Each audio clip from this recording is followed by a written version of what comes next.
Now, the government's launched what it calls a national conversation on land use. Ministers say they want to protect the most productive farmland to boost food production, whilst at the same time building 1.5 million homes, delivering critical infrastructure, securing clean power and restoring the natural world. The competing demands of agriculture and solar power are a familiar issue in the region, and the topic was debated at Westminster this week, as Seb Noble reports. The debate's been intensifying over how to use farmland in the southwest.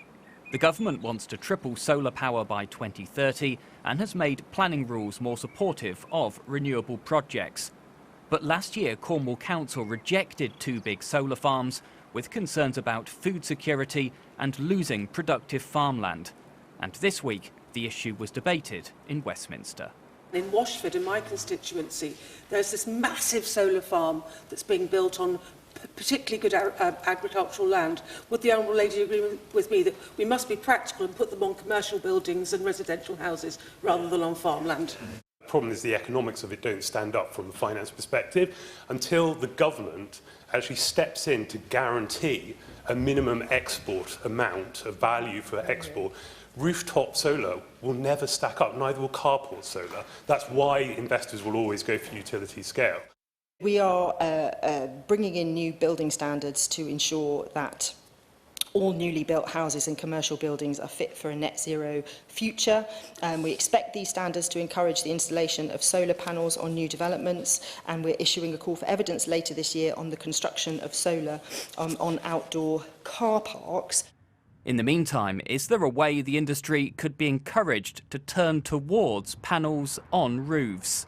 We are going at a pace which could be much quicker if we follow other countries who have provided those tax incentives or those feed-in tariffs.